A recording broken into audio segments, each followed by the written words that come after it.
अदानी अंबानी यांच्यासारख्या काही उद्योगपत्यांचं हजारो कोटी कर्ज कुठल्या आंदोलन न करता, मोर्चा न काढता, निवेदन न देता माफ झालं. शेतकऱ्यांसाठी खूप संघर्ष करावा लागला, त्यावेळेस शेतकऱ्यांचं कर्ज माफ झालं.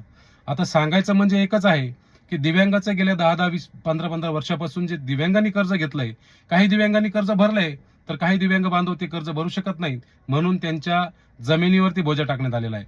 तो बोजा त्यांच्या जमिनीवरती नसून काही साक्षीदार लोक आहेत त्यांचे बी बोजा जमिनीवर टाकण्यात आलेला आहे.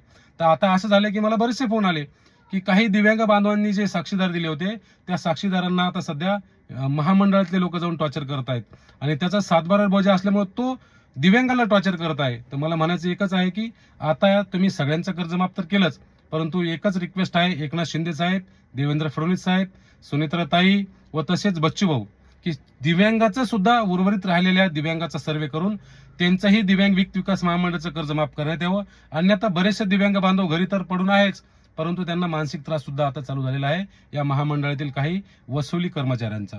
तर रिक्वेस्ट आहे की आपण दिव्यांग विकास महामंडळाचं कर्जमाफीचा विषय इथून पुढे भाऊ आपण मांडावा.